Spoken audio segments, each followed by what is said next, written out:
Fantastic. Welcome, everyone. Very good evening. Um Welcome to PitchCamp. This is our growth, marketing, and leadership series. I'm very delighted to look at the amount of audience that we have been able to pull in together. Great credit goes to Ashwin as well, to the speaker. Um, while we wait, we'll give a couple of more minutes for more people to join in. Right. While we do so, I want to take your help, and we can get started with a small poll, understanding the type of audience we have. If that's okay with you, it'll be great if you can. We are using Slido as a tool. If you can take up this poll, it'll be really awesome, so that we understand the type of audience that has joined us today. You can go to slido.com and use this event code.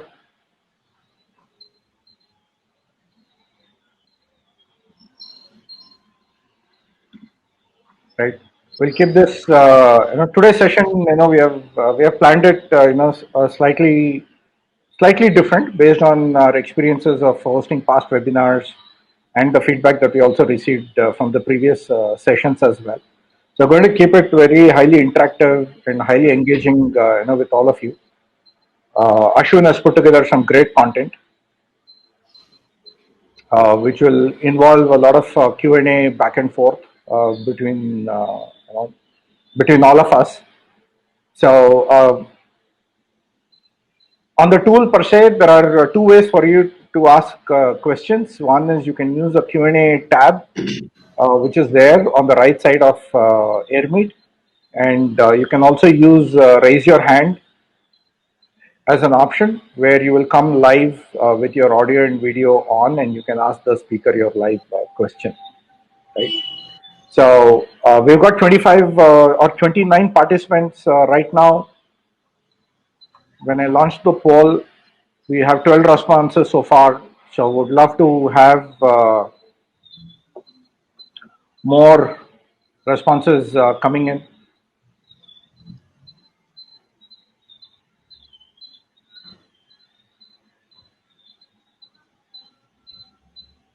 Business is one of the biggest challenges in marketing. Getting Yeah, survey data, making people fill survey. yeah, exactly. That's why people are started giving $25 Amazon gift cards for filling surveys. Yeah, true. And this is also outside the platform, no? Okay, So that's that's true. also That's a true. challenge. So people have to go sign up to a new system. Absolutely. So this is where all the user experience come in, right? True, true, true. A part of user design. Fantastic. So I think this has been a good warm up exercise as well. So let me pause the poll, and let's look at the results. How do I, yeah, view results. Okay, all of you can still see my screen. So I got most of them, as new marketeers and entrepreneurs. So I got 36% out of 14 people, entrepreneurs, new marketers, marketing leader, and product manager. Right? Fantastic. So with this, let's get started. So thanks everyone for joining in once again. This is Bimlesh Gundarao, and I'm the chief coach and evangelist at PitchCamp. PitchCamp is a new initiative where we are looking to enable entrepreneurs to share their ideas with the world better through investor pitch and sales coaching interventions. So today I'm very excited, to have Ashwin Krishna, who heads growth marketing at Tact.ai, and he's also, he's joined Tact recently, and he's also head. He was also the head of, marketing at Capillary, which he will talk a little more on that. And very excited to host him as a second speaker in the growth marketing and leadership series. So we have been doing this week on week for the last 10 weeks now. Very excited with the response, and thanks to the encouragement from all the attendees. we clearly see an opportunity to bring in great speakers and share their knowledge from people who have actually been in the trenches and whose insights can make a lot of difference. So with this, I'd like to welcome Ashwin. Ashwin, thank you so much for sparing time today. Absolutely, Bimlesh. I think we've been good friends from past 7 years, more than 7 years now. Great to get connected back again. And Ian, thanks again, everyone, for joining in on Friday evening. I was asking Bimlesh whether Friday evening is the right time, but all thanks to getting locked down in home. Otherwise, we were all possibly would have been in a different place. Right. But I think building on the same, our idea is not to make you webinar, not to get into the webinar syndrome, after this discussion, what webinar phobia, sorry, right? There are too many webinars happening, so we would like to keep it as interactive as we can. And for me, the biggest opportunity why I joined this is, really networking and talking to a bunch of you, and really looking forward to learn from you guys actually. Fantastic. So, as I said before, we're going to keep this extremely interactive. Ashwin has got a couple of, ideas on how he wants to share his thoughts on how do we build a great 10x growth marketing engine. So, I'd really love, to keep your questions flowing. You can use the questions tab on the right. You can also use raise your hand. Whichever you feel comfortable, please feel free to do that. So, Ashwin, let's jump in right away. Talk to us. Talk to us a little bit about your journey. An engineer turned marketeer. How did this transition happen? What has been some of your experiences over your career spanning close to 15 years now? So talk to us about this journey of your career. Sure, perfect. Can you see my screen? Not yet. It went away again. How about now? Yeah, it's coming up. Yes. Okay, great. I think one of the things which I'm really fortunate in life is really figuring out B2B marketing is my passion, and passion is overrated, but I strongly believe passion is something which you can make it as a profession. And I truly believe on a Monday morning, I go to work, and now we are at home, but I get up on a Monday morning and I say, hey, this is going to be my best week so far, right? And I was fortunate to really find this passion. I've done a bit of B2C marketing, but which people call it cool, but I somehow, sorry, fell in love with B2B marketing because of the fact, and I believe that there is lot more to be done in B2B, lot more to be disrupted, lot more to be discovered and really changed actually, and that's why I believe, I believe B2B marketing is my interest actually.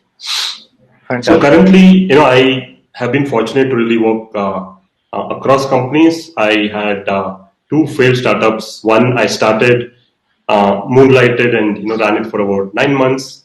And other startup, it even shut down. Even before it started. We had the idea, we had a website, we had found a place, but I had this, I would say experience of two failed startups. I was a terrible programmer. Did a lot of exploration in the initial days. I think that's when marketing happened, and I've been fortunate to really work at Capillary, where that's where the maximum learning happened, where I've seen almost 15x growth, right, in terms of the revenues, in terms of the demand generation actually. So I was also fortunate to see 3 acquisitions happening. So I actually joined Capillary as a part of an acquisition. I was in one end. I also, after joining Capillary, we acquired a couple of companies, and I was in the other end actually. So it was great experience to really integrate brands and really ensure that the customer journey is seamless across across the board actually. And the other thing is, when we started our journey in marketing in Capillary, we were decently big, but marketing team actually evolved over a period of time. But there's only one person. There's only one person who was present, and it gave me a lot of opportunity to really scale this 1% team to almost 15 people. Before I left, and currently I lead the growth marketing at TACT. Now one interesting anecdote is TACT is possibly the only company which is funded by Salesforce, Microsoft, and Amazon. We are a CRM company, trying to build a truly seller-friendly CRM, and I manage anything from digital content, events, everything which would converge into growth. Fantastic. So I'll stop here. I would ask Bimlesh to trouble you with one more question so that it'll be engaging. So Bimlesh, it will be great if you can show the poll. I think we would like to understand what is this one single biggest challenge which you guys have encountered in your journey as a marketer. It can be demand generation, it can be brand, etc. Right? So Bimlesh, over to you. Yeah, Ashwin, can you stop sharing your screen? Yes. Yeah. Let me.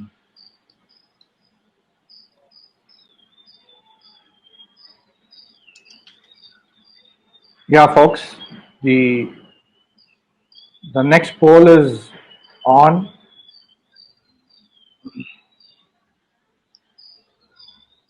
It will really help to understand your number one marketing challenge today.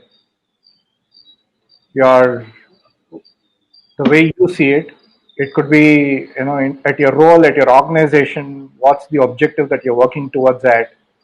This will really help to manage the conversations a lot more better.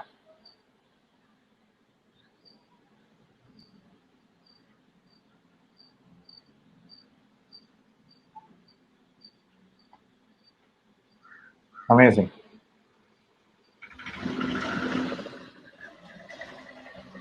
So we should do a lot better than the first poll. So we got 14 votes on that. Great. So we beat the first poll participation.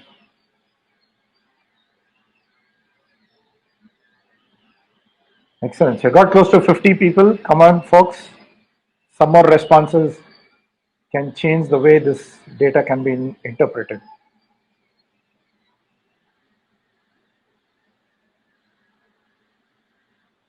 "22 votes. At least 3 more. Come on, 2 more votes. Somebody. Anybody. Come on.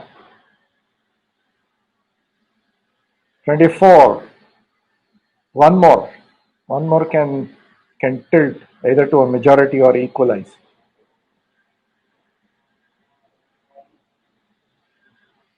Amazing. So you got 50% of the people to respond on this poll, and the top 2 priorities are demand generation and building a brand, right?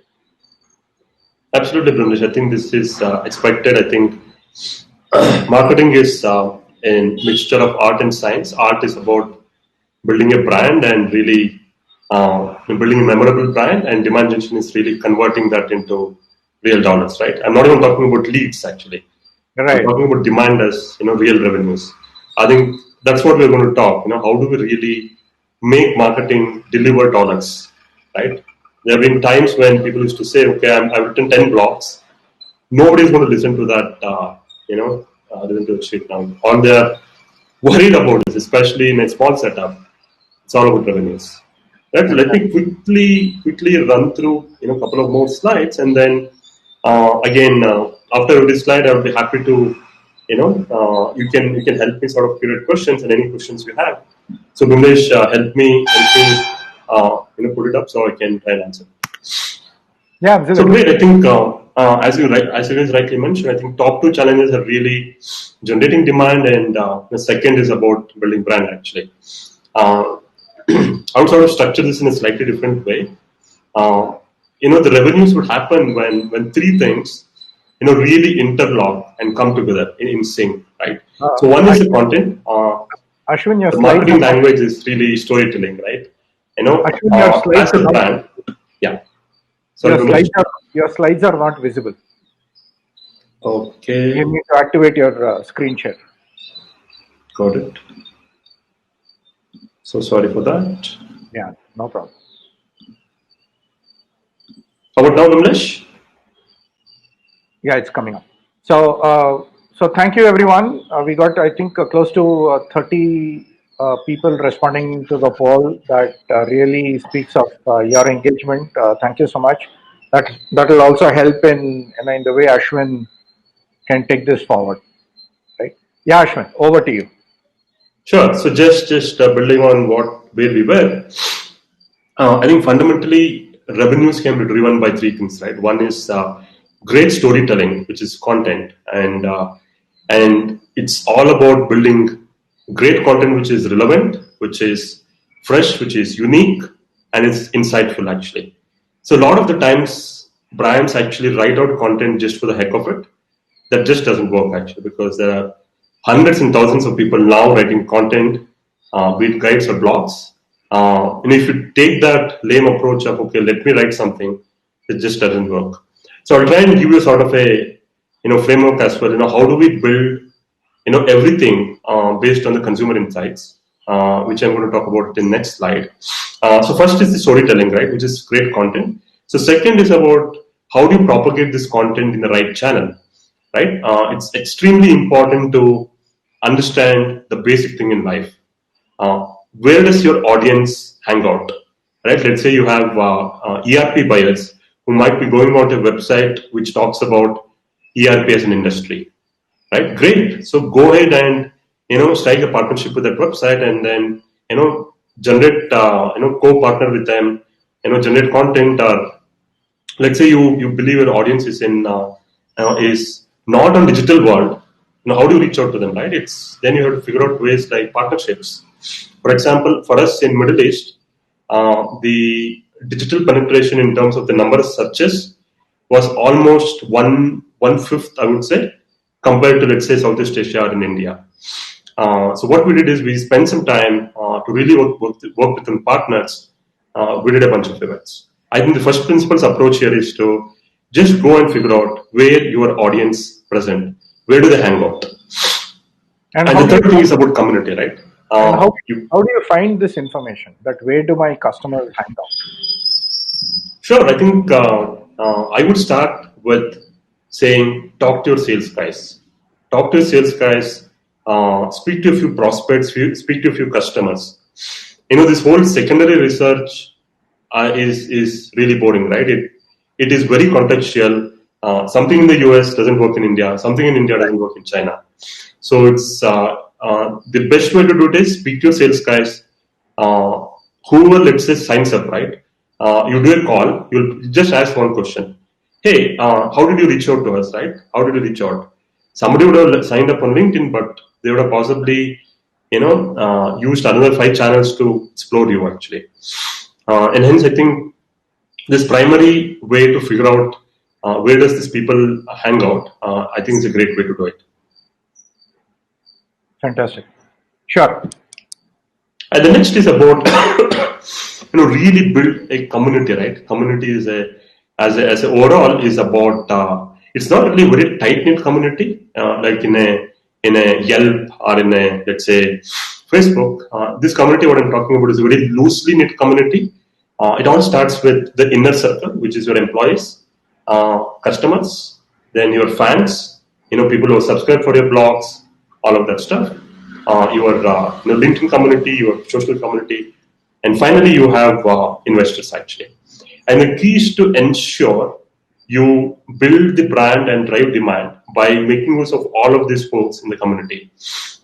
As simple as working with the leadership team to ensure everyone is active, everyone shares content, and everyone also contributes to content actually, right? And for example, writing a great blog on how cool your tech is has to be written by engineers or from the engineering team, but you guys have to curate it, right, as a marketing team actually. Right. So I think this is in a nutshell. I would say 4 C's of marketing, which there is a traditional 4C FIC, but this I believe is very contextual and very relevant these days. Fantastic. Guys, any questions? Yeah, we can take on some questions now on this particular topic or on this particular slide of 4 C's of growth marketing.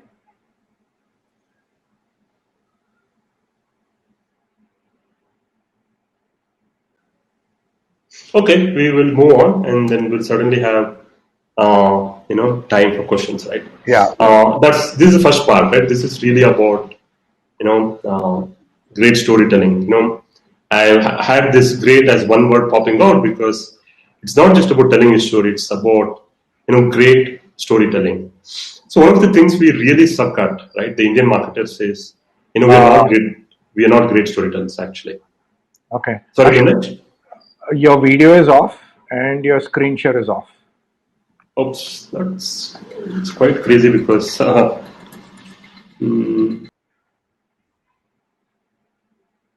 automatically it's. Yeah. Now we can see you. Your screen share is off. How about now?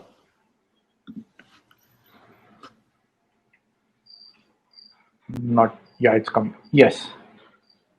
Sure.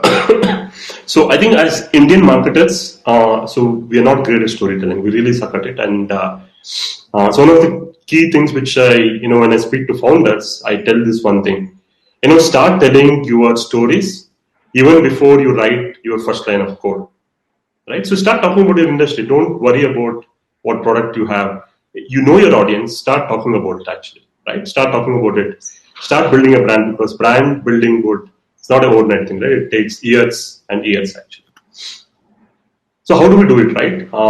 I have not spent a lot of time on some of this because this is really something every marketer knows. I'll just quickly touch upon this and really jump into the growth framework actually, right? The first is really it all really segment your audience and figure out your audience is going to buy from you, or where do you think you have the right to win. So Anish, my previous capillary CEO already keeps telling which segment of audience do you have a right to win. So what it means is do you have a great product which works on a specific industry, specific country, specific revenue base, or somebody who is using an on-premise solution, you believe your cloud solution would be like a panacea for them.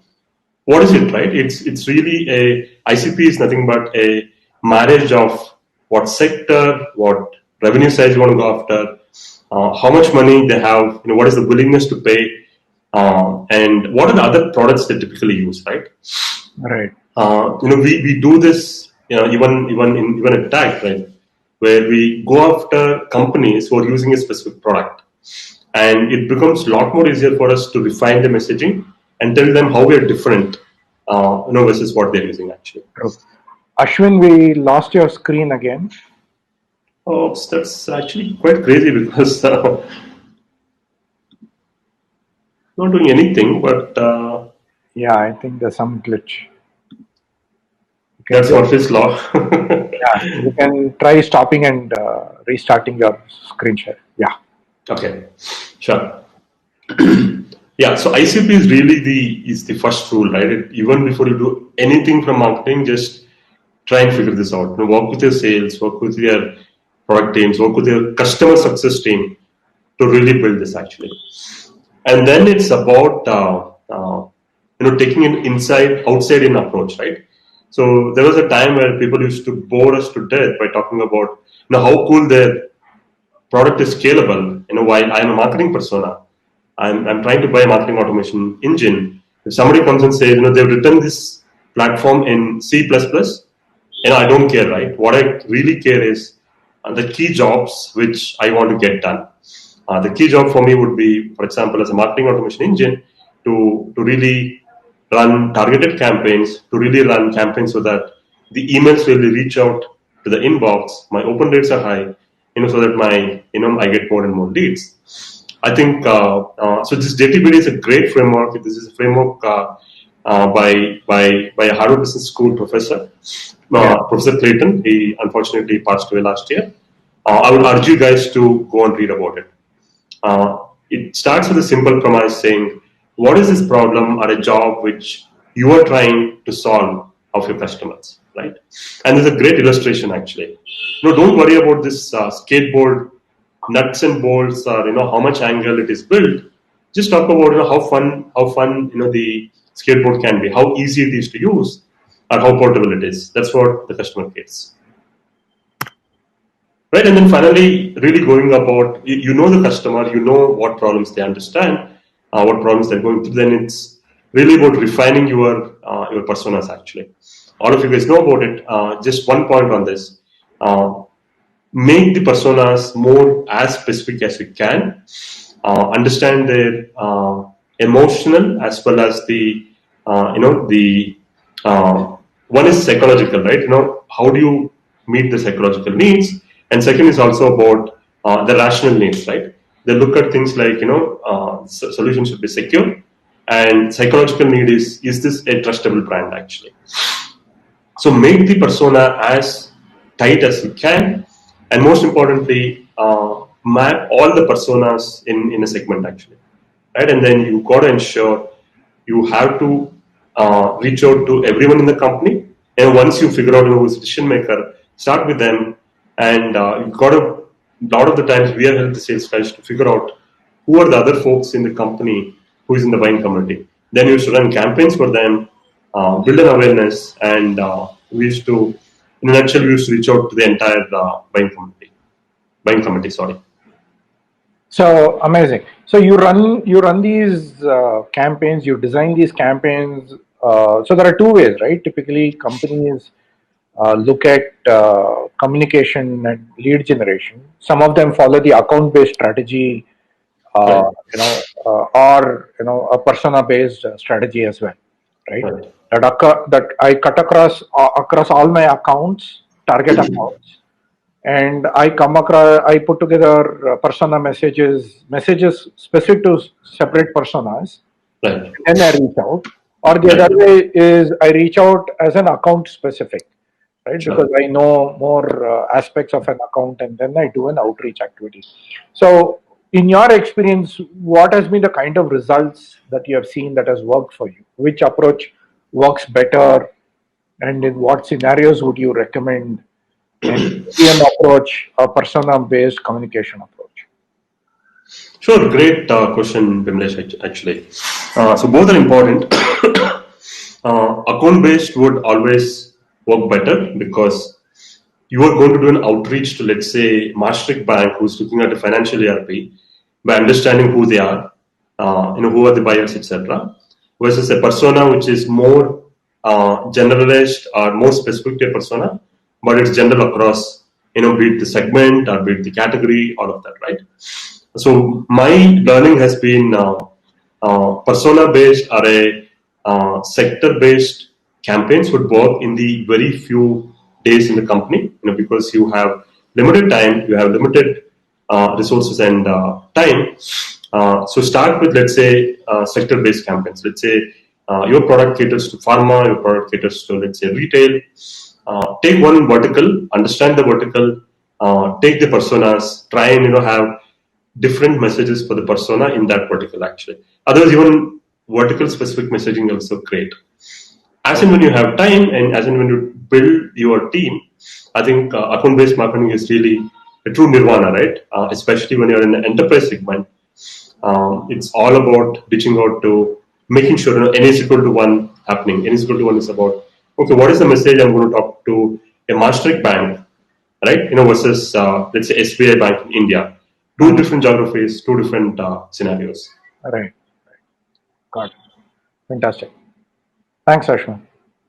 All right. So then I think this is a slide where I would possibly spend the most time, and then happy to also take questions after this. I would possibly say this is the culmination of my 15 plus years of experience. If you ask me, okay, give me one slide where you can talk for hours, right? And this is that one slide actually. And this, the way I'm going to kind of sort of put this together is, what should you do in an early phase, in the early phase of the company or early phase of your marketing journey. Let's say you just started and then there's no team, there's no money, which is usually the case. And then how does this whole thing progresses over time? And progression in terms of money, progression in terms of resources, and also time actually. Right. First, in terms of tactics, right? I think so. Number one thing for any B2B company is the website, and please ensure you spend enormous amount of time to build a world-class website. No, nothing short of a world-class quality, right? Because that's the number one brand pull for your brand, actually. Number one, brand ambassador for your company, actually. Then that's where all the conversions happen. So please keep that in mind. Build it for not just for mobile. Ensure the journeys are built great. Plug in your analytics and then keep measuring that, actually. And the second thing in the early phase is about customer references, right? So there are review sites where, let's say you're an SME company where you have a lot of customers, let's say you have 50 customers now, we can really request them to write reviews on the review sites such as G2 or let's say Gartner Peer Insights, to name a few. And most importantly, the real meat is really around getting great stories from the customers, actually. Even if you have it in a product market fit phase, just go and ask your happiest customer to talk about what problems have you solved them and how is their experience been, right? And Right. number one challenge for marketers is not about building a video or a case study. It's really getting approval from the brands. And I'm pretty sure and everyone is facing the same challenge. So one hack we found out is, in fact, multiple ideas, right? What we found out is, whenever the deal is getting closed, speak to your sales guys, give them a discount. They will anyway give a discount. Tell them we're giving you a discount, and you give us a go live customer testimonial. That's one hack we can use. So second, and the most important thing is, use your customer success folks.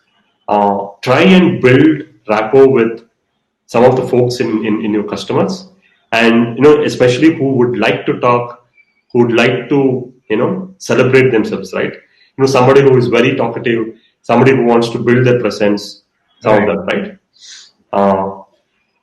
Because the more and more time you spend with the sales and customer success, they will not care, right? They'll not care whether somebody has given a customer testimonial. So you request them to make a connect.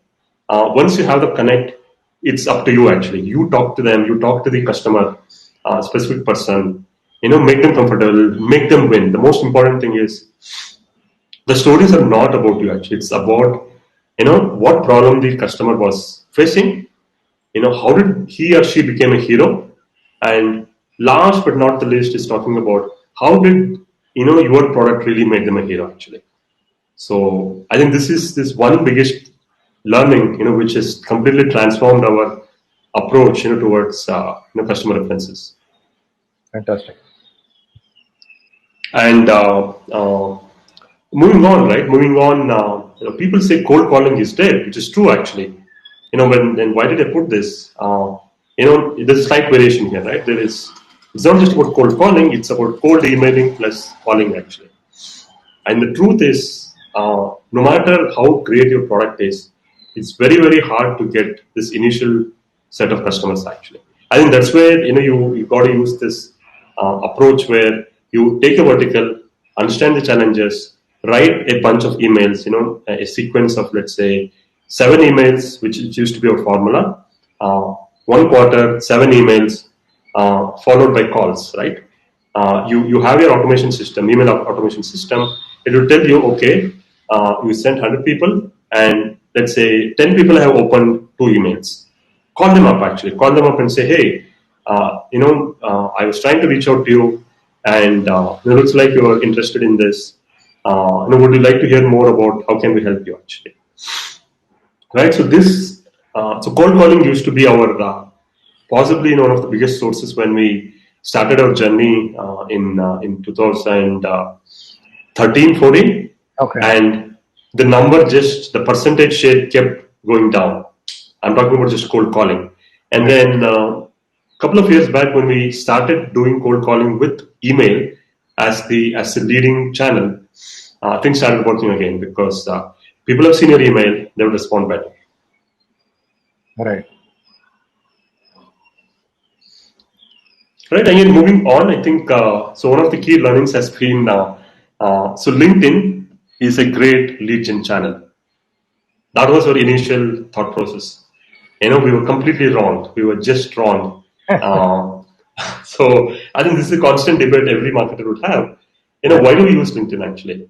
So I think answer based on my learning is it's a terrific channel for branding. It's a terrific channel for ring fencing your audience. Let's say you're talking about pharma, you talk about your IT audience, ring fence that audience, put it in a segment, keep running ads for them, right? Keep running ads, your blogs, your white papers, your campaigns you want to run. So that there is always a top of the mind recall. And when you allocate your budget, don't allocate your budget, LinkedIn budget for lead gen. Allocate it under branding actually. Allocate it under branding so that you hit a certain share of voice. Share of voice is okay. There are 100 people in my audience. How many people actually saw your ad in a month? How many people saw your ad in a quarter? Right. So LinkedIn has this metric and have this share of voice as a metric so that again you can let sales guys to call specific companies where people have seen your ads. I think that has been a big revelation for us that LinkedIn is a branding channel. It's not a core lead gen channel basically. Interesting. And one of the learnings has been when you don't have a lot of money, right? When you have less money, go to your GTM partner, go to your cloud vendors, go to your especially cloud vendors because most of the folks are on cloud now. Go to AWS, go to Microsoft, go to Google Cloud. Everyone has their GTM programs already set up, and they have what is called as a marketing development fund or a MDF, and some of them even give percentage of the revenue you give them. Let's say you consume $100 worth of cloud, they will give you, let's say, $5 out of that, right? Okay. I think the hack is really one, find out the right people inside the partner network, right? You use your partnership team to reach out to the right partner, right folks. And second is really negotiate, right? Negotiate really hard, speak to other people who are doing it and try and negotiate really hard. This is one place where you can get free money, right? You can get free money which you can use to run marketing. Right. And the last but not least on the channel side is really using a balance of search as a channel, right? Because it depends, right? Let's say you are running an ERP company which has tons of searches actually, which has thousands of searches, or let's say you're running a survey tool, let's say for a very specific audience, the number of searches would be very minimal. And hence, even when you prioritize these channels in different phases, you have to figure it out. Let's say you are a company where there is a commoditized industry which has a lot of searches. You got to do SEO and SEM right from that device because that is one channel which will give you immediate results, high intent leads. And one biggest learning has been really using SEM for bottom of the funnel keywords. Let's say you're running an ERP company, bid for keywords like enterprise ERP for banks. Right, it's a long tail. Possibly has least volume compared to let's say best ERPs, but the chances that you would get ranked for if you put in focused effort for best ERPs for financial companies would be a lot higher because it is possibly it will have lesser competition. Right. And from the SEO side, it's all about great content. I think one thing which has really worked for us is this one thing which has really worked for us is we wrote a definitive guide for loyalty. It is a 6,500 word blog, not a blog. It's on the website, and that's still I think even before I left, it gets a couple of thousand, not couple, even more, couple of thousand visitors actually. Okay. So great content, long form content, really works from this point of view. Nice. Right, I think ABM you guys all know. I'll skip that and I'll just stop here and then Bimlesh, do you think I should focus on anything? Do you have any question? Yeah, can you talk a little bit about the metrics that you mentioned in the early phase as MQL SRLs? What do you mean as SRLs? Sure. So SRL is nothing but a sales ready lead. The difference between MQL and SRL is MQL is the right person. Let's say a marketing manager is one of the influencers. Marketing managers have come and signed up, and he or she from a right company. Okay. An MQL will become an SRL when it's the right company, right person. They have a need, they have an immediate need, or they have a need, let's say within a defined timeline. Actually, that's when it becomes a sales ready lead, which the sales folks can pick up, run with it. Okay. So this is when an MQL becomes an SQL with a hot tag, right? That this is a hot sales ready lead. The, Absolutely. the normal handoff is between an SQL, I mean, between an MQL and to an SQL to say that, okay, here's a marketing qualified lead, I'm moving it into a sales qualified lead, and now it's up to the sales rep to take it through a defined timeline, towards a closure. But what you are bringing in is a very interesting point of view that right at an MQL that you are able to, if you are able to identify with a definite timeline, then it becomes a very hot qualified lead. Nice. Absolutely. I think just to touch upon this is a never ending game, right? What Right. is an SRL or what is not an SRL? Sales guy will say, give me some shit lead, which they're not even picking up my call. Right? And this is an endless chatter which happens, even at a Salesforce, even at SAP. I've heard that, right from a startup. That's normal, and there's nothing wrong in that. I think the key is to really define very tightly what is an SRL. Capture as much information as you can when your BDR or a let's say the inside salesperson calls them. Capture all the information, right? Capture all the information. Who is this person? What is a clear need? Are they evaluating now? Are they evaluating future? Don't ask them for budget. That's difficult because ask them nicely, saying, "Hey, do you have you allocated budget, or have you allocated this budget? Does this come from, let's say, marketing budget? Does this come from XYZ budget?"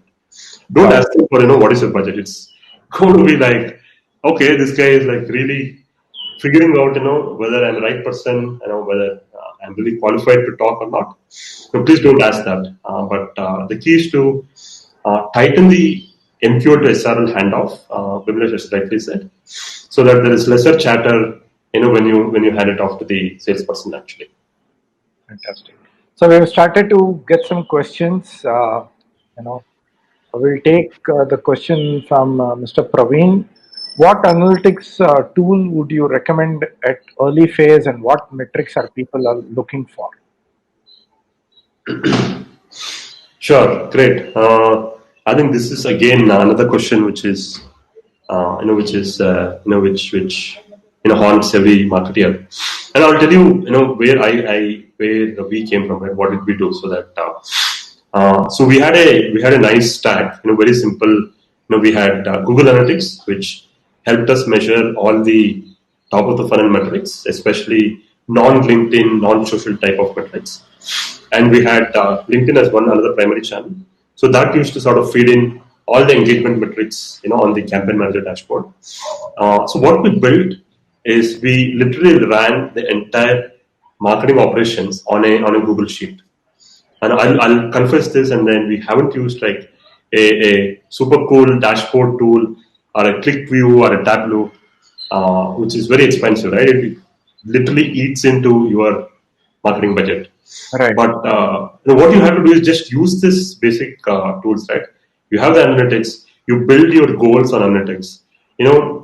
Have someone or you learn analytics, and it has some amazing features about how do you build the goal, how do you build the funnel, so that when you track the entire conversion journey within the website. And from website, the moment you sign up, it's all CRM, right?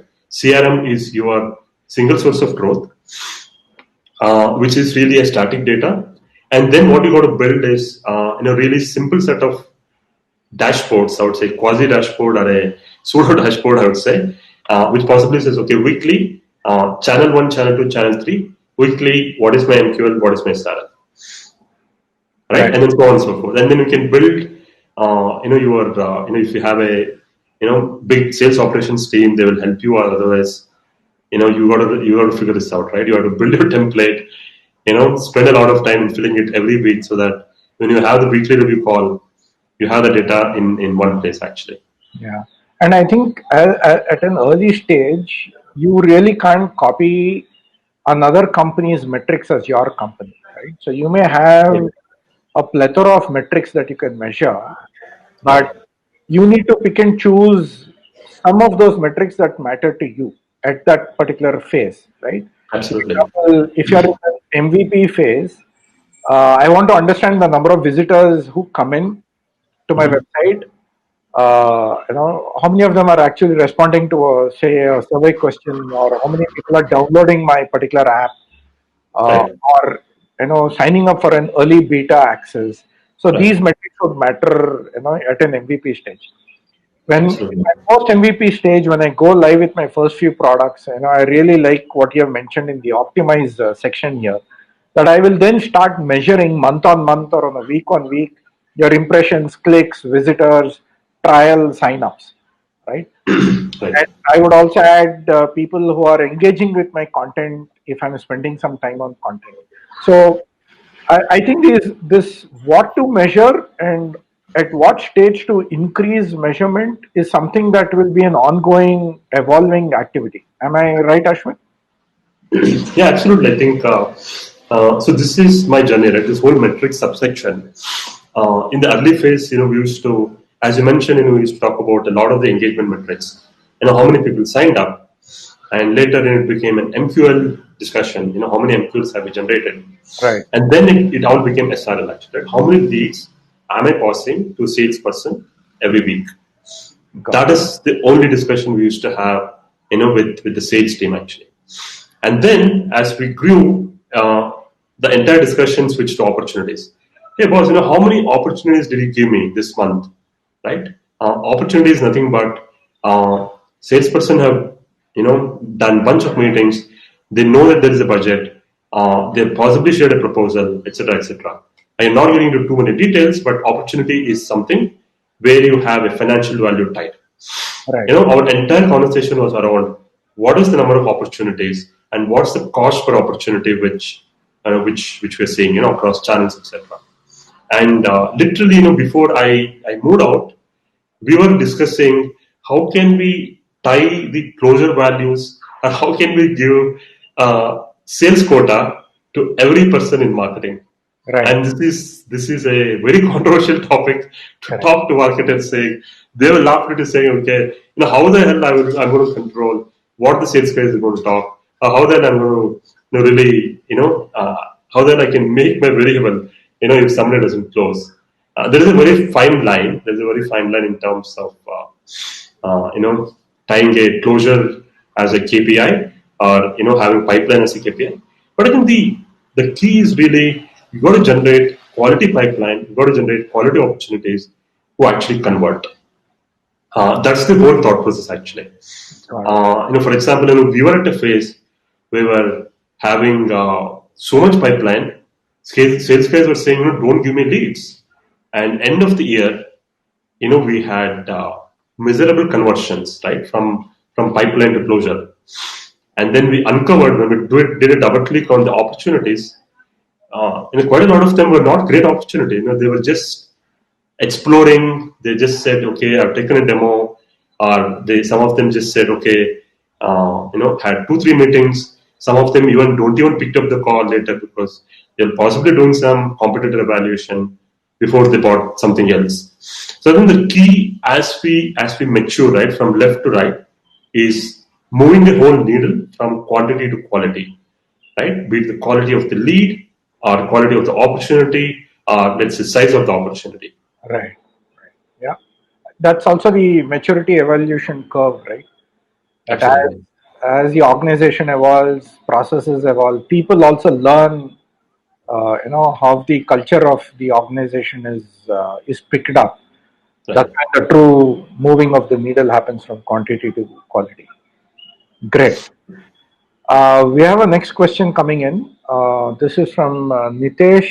It is: are there any other ways of discovering where your audience hang out apart from talking to salespeople and asking early adopters? Sure. So again, to be very specific, right? Go channel by channel. Go to Google Google AdWords, you have the keyword planner. Key in all the possible combinations of the bottom of the funnel keywords. Let's say you have an ERP software, put in keywords, variations of ERP software, ERP solution, ERP platform, to name a few. So you will figure out, okay, for let's say Southeast Asia, this is the number of searches, right? So that's one. So same thing, go to LinkedIn. You know who is your persona.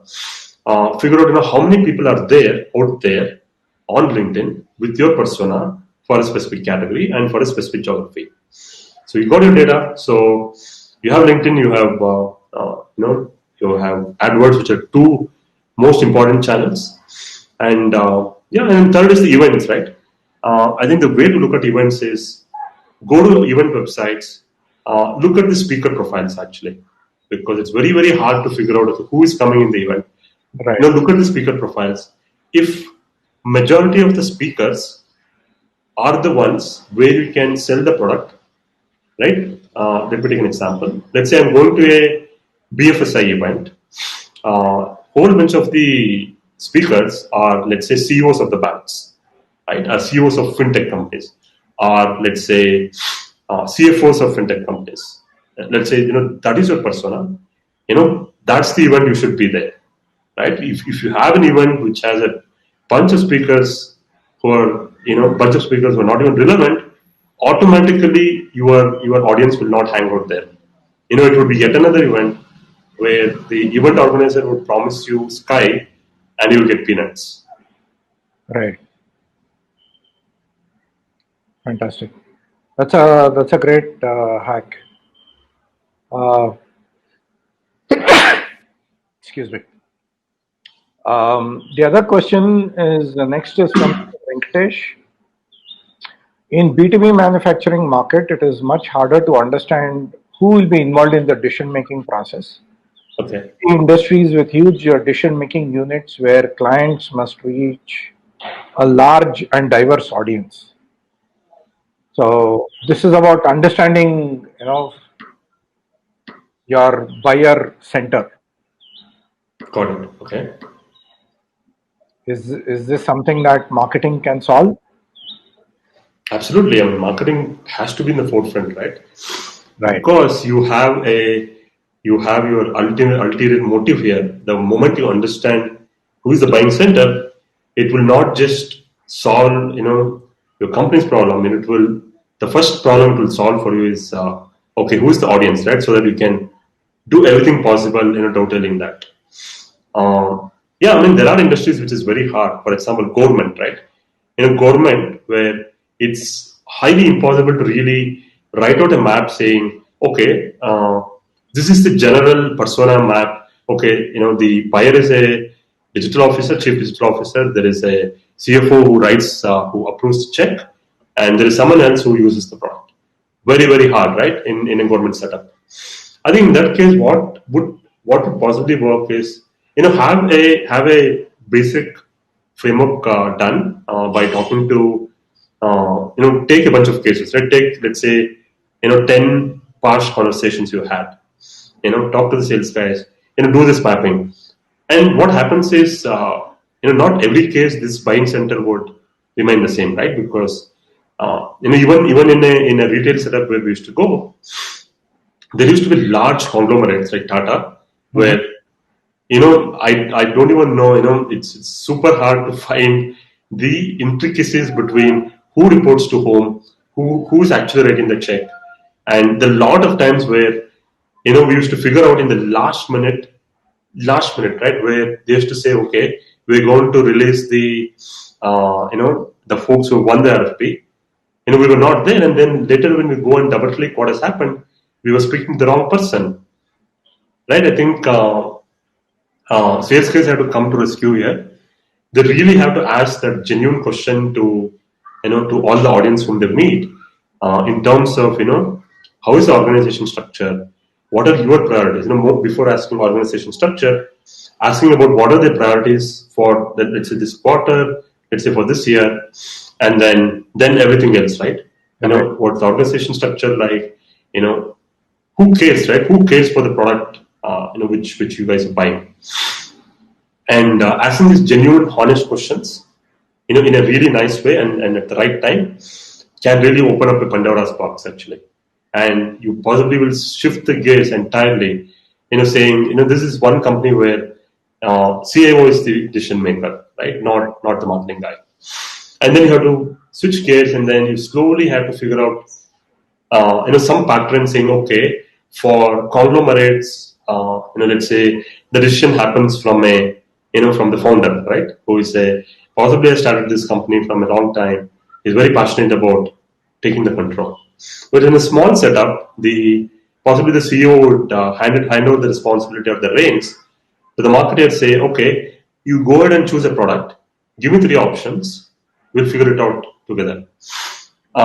It's hard. I agree, it's hard in few industries, but you got to build a baseline framework and then tweak that framework for every company or every small subsegment. Got it. Next question is from Mr. Chari. Based on the tactics mix you have shared, how would you divide the budget and priority amongst these tactics? Sure, great question. I would say another great question where you say you have 1 week for the quarter planning. Everyone would be scrambling saying, okay, what's the channel strategy? How is the budget allocation look like? All of that, right? I think one simple, learning, right? Learning is really about look at these two things, right? On one end, look at which channel, especially when you start. Actually, I would possibly say after a while, how does this decision shift? So when you start, it's all about, okay, which channel has the maximum demand and how quickly the channel would give you results. Right? Let me take an example. You have an SEM where you believe there is a lot of demand, high intent, converts immediately, and you have LinkedIn. Costly channel, doesn't give you returns, great channel for brand building. Right? I would allocate a lot more budget for SEM because you have to start showing results. You can't keep talking flowery language saying, hey, what 25,000 people saw my ad, and nobody cares a shit about it. What everybody cares is, okay, how many leads have you given me? Right. So I would rather nicely get this demand data, allocate my budget, run with this. Okay. After a while, in growth and a mature phase, the way we used to do it is, okay, which channel has given me maximum opportunities, right? Let's say there are 10 opportunities. SEM has given me 4, organic has given me 3, and rest is, let's say, events and affiliate marketing, for example. Then I would allocate maximum amount of my budget, which is 60% of the budget possibly, onto my SEO and SEM. Sorry, SEO is something which is quite a gray area. That typically, we used to spend a lot of brand budget for SEO and content writing. So that's what we used to do. That's what we used to do. Really build bottoms up, right? You need more and more opportunities. Which channel has given the maximum number of opportunities? And it's not just the number, because just numbers can be misleading, because sometimes what happens is we possibly run a campaign on SEM which is worked phenomenally well. I just possibly given 90% of the opportunities. Doesn't mean you have to allocate 90% of the budget for SEM. The opportunity share is one metric. Second is also demand, right? You look at, okay, what maturity, let's say, your SEM campaigns are at. Okay, if they're at a mediocre phase, you have to invest more and more money so that you optimize, you do more experiments, juice out the maximum out of the channel. And then finally, in a mature phase, it's all about attribution, actually, right? You really have to build that attribution model which says, which can actually get very tricky and complicated. But in simple terms, it talks about, okay, which channel is really first click, right? Does people explore our brand on LinkedIn first? And where do they come next? Do they come to website? Or do they really go to a blog and they read the content? And then finally they come to website, right? This whole attribution modeling will also help you figure out how to split the money for branding as well as the core lead gen as a channel. Got it. Fantastic. Next question we have is from Praveen Shekhar. How much success have you seen in forms and surveys to determine what people feel about the problem you're solving? Are they, I'll add another sentence to it, are they reliable? I'm sorry, Vimlesh, didn't get it. How much success have you seen in forms and surveys Okay, to determine what people feel about the problem you're solving? sure. So you want to say the website form, right? Website form or a, let's say, LinkedIn lead gen form. Yeah, Yeah, sure. I think that's a great question that ties back to conversion rates, right? There's another question which is about how many fields should I have in the website? Uh, you know, one school of thought says, okay, just have name and email ID, and the rest of them will figure it out. And other school of thought says, if they're seriously interested in buying your product, you give me 10 fields, they will fill in because they're seriously interested. right. I think the answer to this is really find the midway where you get the minimum viable information, which is name, email ID, company name. Most importantly, give them an option to voice out what they're looking for, right? A lot of the times we just say, okay, for conversion rate, I will remove this field. It's okay you get lesser number of leads. Rather, you have a small little box which says, okay, what are you looking at, right? Or even there is one more field above that which says, are you looking for a job? Are you looking to talk to a sales, right? Because a lot of the time, if you don't have a great HR branding strategy in place, people come to your contact us page and they fill the form. If you don't have that filter in place, will end up calling them and they say, hey, I'm actually looking for a job. Right. Waste of your time and money and everything, right? I think it's a great question. Have your form in such a way that you decide what is the minimum filters you want to put. Typically, what has worked for us is name, email ID, company, what is the purpose, right? The four things is the key actually. And how about surveys? Have surveys worked for you? Are they reliable?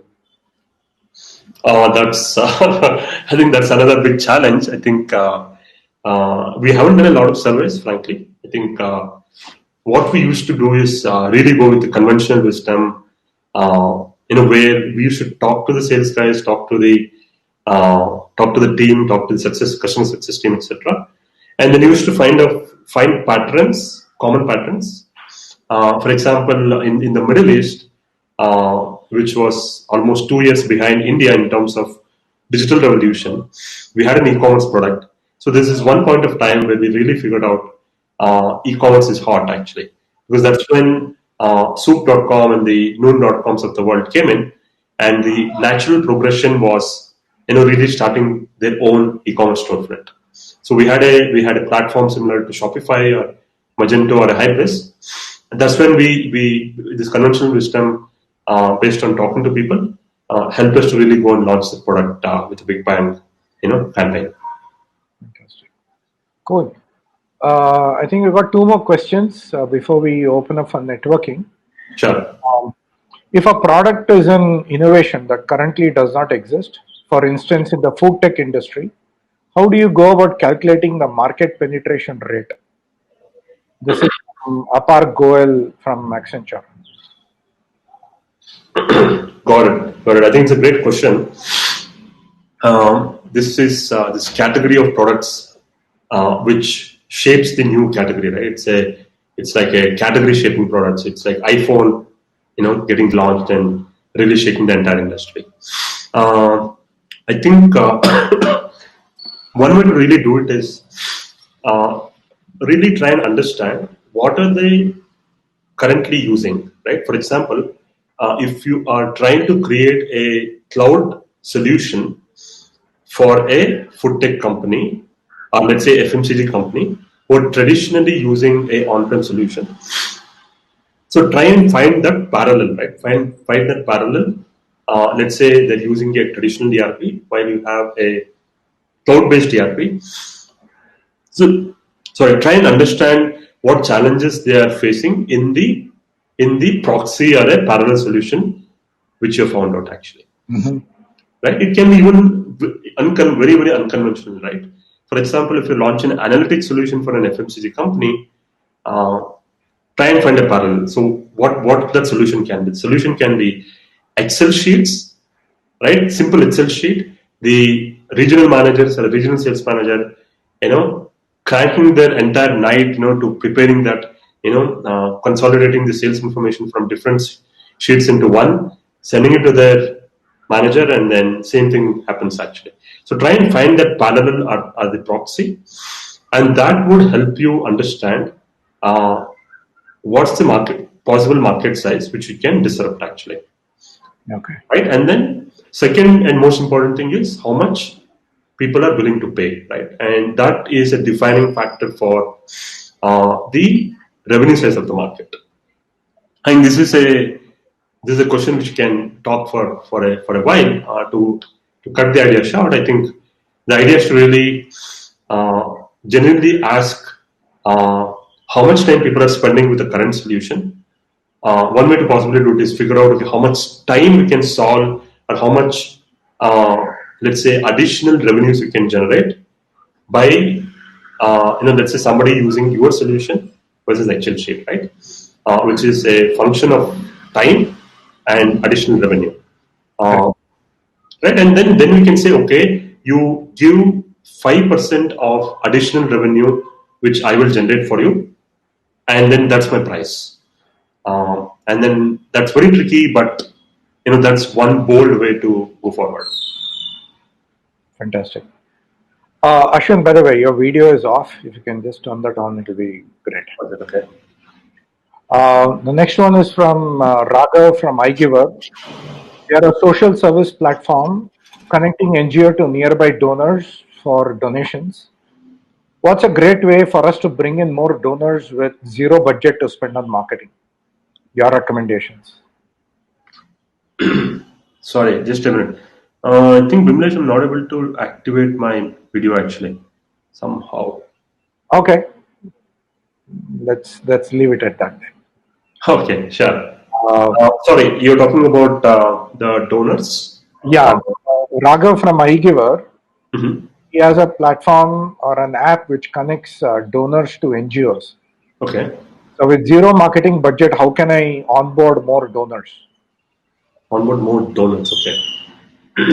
Got it, sure. See, I'm in this social space for quite some time, and that's one of my passions. I think one of the channels you should really go after is again go and figure out what are the channels your donors will hang out, right? There are platforms like there used to be again platform called iVolunteer.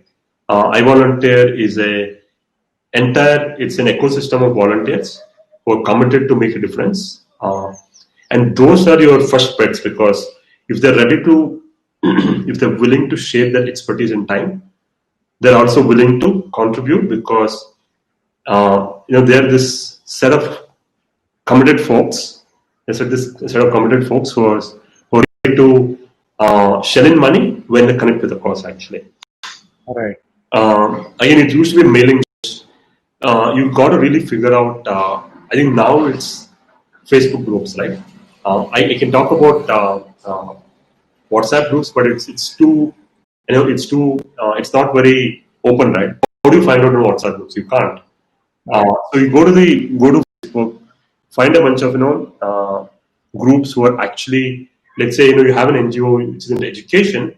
There are a whole bunch of groups where people are talking about education causes. Right, go and be a member there, and the next thing don't go and tell them, hey, donate money for this cause. And how will they trust you, right? You just go in there. It's like entering a hall and say, okay, buy a product from me, right? So rather you warm up the audience, you start contributing to the community, right? By great ideas in terms of some NGOs who are doing some great work, and slowly, steadily, then you can start either promoting about your cause, or let's say set up a let's say pledge campaign, which is a great way of packaging your idea, right? If you just go and ask people to donate, they will say, why should I donate? I don't have an idea how will you use my money?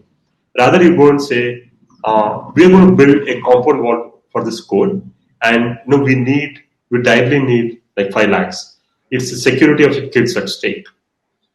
We've done this actually, right? People said, okay, should I contribute for compound wall? They have actually, and then I think to close on, I think it's really about figuring out these communities. For example, Facebook community. There are Telegram groups now. Telegram marketing is huge now, and I don't think of any online communities per se where people discuss in forums, because forums are literally dead actually, right? They're literally dead. And and third, and the most important is use your close network of people, right? And build the social proof. It's similar to your change.org, where you put up a pledge and you ask your friends to sign the pledge, right? And then ask them to share, and it actually goes to their network, and it just explodes. That's some of this doesn't need money actually. Right. Cool. Another last question, I guess, is from George from a low-code platform. We want to acquire 250 partners in advanced market. What channel would you recommend? Okay. Sure.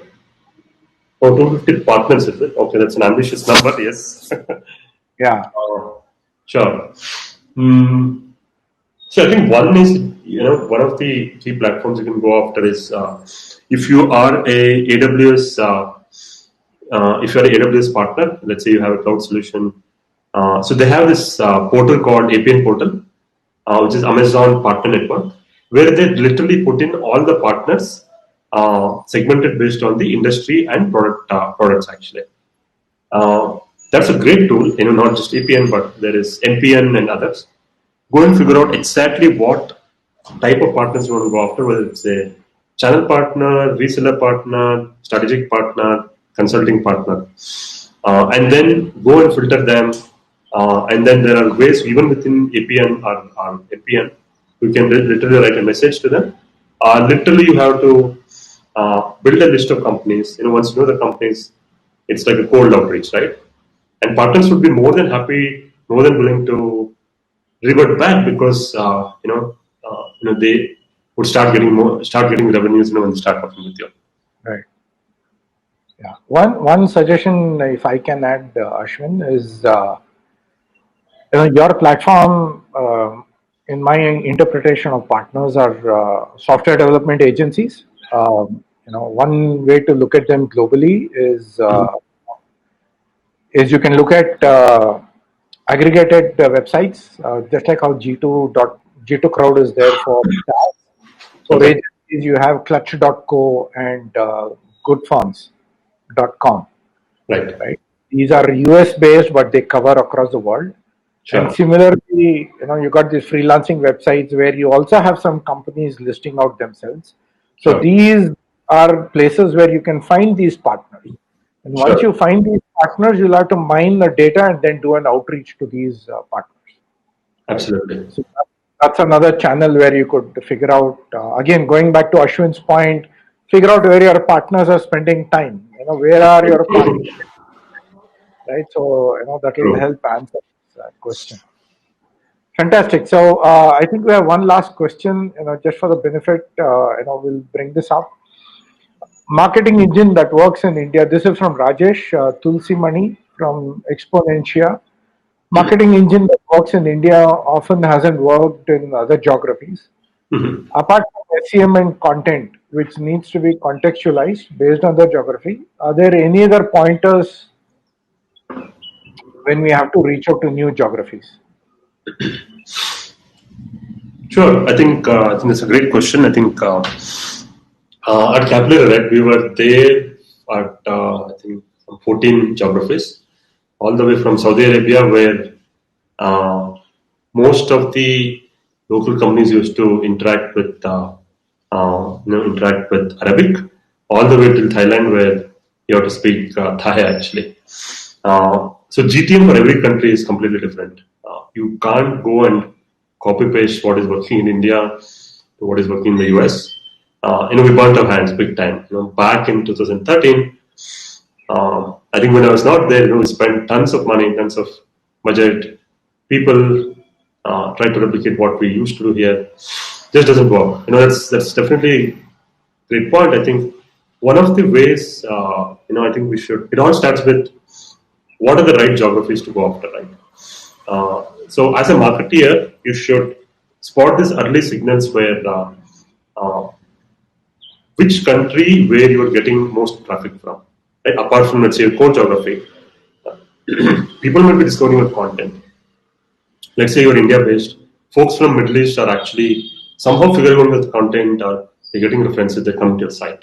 So look at the visitors, right? Look at the top countries where you're getting the traffic from. So that's one. Same thing with LinkedIn actually. Look at the community which you have. See where does this community split look like, whether it's India, whether it's outside. So that's number one. Look at all the signals to double down on what country you want to go after. So second is going after countries where you have referenceable customers. For example, for us, a lot of the companies whom used to work in India, such as Puma or Bata, they said, you guys are great. We would like you to come to Southeast Asia and then start working with our SCA markets. Wonderful, right? That's another signal where customers are telling you, we need you in different markets. And then once you launch there with these two referenceable customers, it's very easy to start marketing. You can literally start all your campaigns, right? Saying we're working with Bata Malaysia, rather than you say I'm working with Shopper Stop in India, nobody even knows who Shopper Stop is in Malaysia. I think the key is this: finding out the right framework to figure out signals so that you can double down on the country. Second is use this early hacks where have a referenceable global customer, or maybe figure out a partner who can help you, because partners have that local connect. Even now in Saudi, right? For us, the biggest source. Before I left Capillary, still feel attached. The biggest source used to come from partners, and we did everything possible in Saudi. We did events, which possibly worked. We tried to do a bunch of email, tried to do a bunch of other digital campaigns. The only thing we got is partners actually. So once you know what country, it's about figuring out the local nuances, figuring out a balance of digital versus offline channel. Fantastic. Thanks, Ashwin. I think that wraps up all the questions that we have received so far. This has been our very engaging audience across all the webinars that we have had so far. And thanks for your patience, for patiently answering all the questions. So with this, folks, we will come to the end of the webinar. I would like to thank Ashwin once again. Thank you so much, Ashwin, for your time. It was wonderful having you and share a framework that can actually be used by all types and all phases of organization. Right. So thank you so much for sharing, and thanks for being on PitchCamp. And thank you all the people who have joined. We will now open up for networking. If you have another 15 minutes, I would encourage you to interact one-on-one with with Ashwin. In the social launch, all you need to do is to click on a chair, and automatically your audio video gets enabled, and you can network with fellow attendees and also with the speaker and myself. Right. So see you around in the social lounge, and I'll see you there, Ashwin. Thank you. Sure. Thanks so much, Vimlesh, and thanks for being a patient audience. Again, great to get connected, and then we can take the conversation offline, and let's have a great evening, and then see you in the social launch. Yeah. Thank you. Thank you. Take care.